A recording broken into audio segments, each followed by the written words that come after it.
मिरज तालुक्यातील पूरबाधित होणाऱ्या गावांना बचाव कार्यासाठी बोटी वाटप, पूरग्रस्तांच्या मदतीसाठी कायम पुढाकार आमदार सुरेशभाऊ खाडे।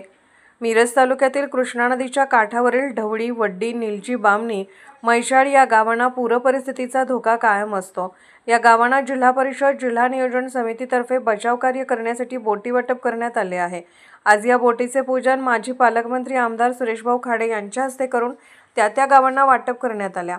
पालकमंत्री असताना सुरेशभाऊ खाडे यांनी यावेळी या निधीची तरतूद केली होती। आज या वाटप करण्यात आलेल्या मराठवाडा, मध्य, पश्चिम महाराष्ट्रामध्ये पुराने थैमान घातले आहे। या ठिकाणी पूरग्रस्तांना मदतीचा हात देण्यासाठी मिरज तालुक्यातून मोठी मदत गोळा करण्यात आली आहे। 5 आयशर भरून ही मदत रवाना केली जाणार असल्याची माहिती आमदार सुरेशभाऊ खाडे यांनी दिली आहे। सालाबादप्रमाणे अपेक्षा असते की पूर येणार गृहीत धरून आपण काम करतो, पण पांडुरंगाच्या कृपेने 2 वर्षी पाऊस आला पण पूर आला नाही।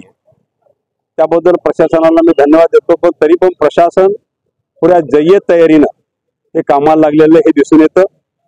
आज माझ्या मतदारसंघात ढवळी असेल, वड्डी असेल, निलजी, बामणी असेल आणि मैसाळ असेल अशा पूरग्रस्त क्षेत्रातल्या जी गावं पुरामध्ये जातात, पूर बाधित होतात, अशा गावांना जिल्हा परिषदेच्या माध्यमातून आज संरक्षण करण्यासाठी त्यांना बोटी उपलब्ध करून दिलेल्या आहेत। त्या बोटीचं पूजन आज झालेलं आहे। निश्चितच ही बोट गावात असल्यामुळं जर अचानक तर काय आपत्ती आली तर ताबडतोब ह्या बोटचा उपयोग होऊन तिथं जनतेला मोठा आधार आणि संरक्षण मिळू शकतं, यासाठी बोट हे उपलब्ध करून दिलेले आहेत। तर त्या आज बोटीचं आम्ही पूजन केलं। निश्चितच परमेश्वर कृपेने ह्या बोटीलाही आम्ही विनंती करतो की बाबा सगळ्यांना सुखरूप आपापल्या घरी आपापल्या ठिकाणी पोहोचायची व्यवस्था करावी आणि निश्चितच जिल्हा परिषदेच्या सर्व पदाधिकाऱ्यांचं आणि हे पैसा डीपीसीतून आला असेल तर डीपीसीचे कलेक्टर साहेब असतील आणि पालकमंत्री असतील त्यावेळेला मी पालकमंत्री होतो त्यावेळी हे पैसे दिलेले आहेत आणि त्या पैशातून हे आता हे उपलब्ध झालेलं आहे।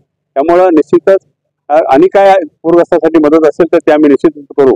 आज आम्ही सोलापूर आणि मराठवाडा ह्याची पुराची परिस्थिती बघितली आम्ही, पण आज आम्ही सगळ्या कार्यकर्त्यांच्या स्फूर्ती देणगीतून आम्ही उद्या परवा दिवशी आम्ही 5 आयसर 5 ट्रक आम्ही मच्छीचं मेडिसिन असेल, ब्लँकेट असतील, चारा असेल आणि धान्य असेल ह्या माध्यमातून आम्ही 5 आयसर आम्ही सोडतोय आणि ते सगळं कार्यकर्त्यांच्या सगळ्या ताकदीनं, सगळ्या इच्छेनुसार, मत्तीनुसार सगळं आम्ही हे करतोय। याच्या अगोदर त्या दिवशी मी 2 दिवसाच्या अगोदर मुख्यमंत्री सहाय्य निधीला पण मी 10 लाख रुपये देणगी म्हणून दिलेले, पूरग्रस्तांना मदत म्हणून आपण त्यांना सहाय्य केलेलं आहे। त्यामुळं पूरग्रस्तांच्या बरोबरही आम्ही कायम राहू, त्यांच्या सुखादुखात आम्ही राहू आणि मदतीचा हात त्यांना देणं हे काळाची गरज आहे, त्यासाठी आम्ही पुढाकार घेतला।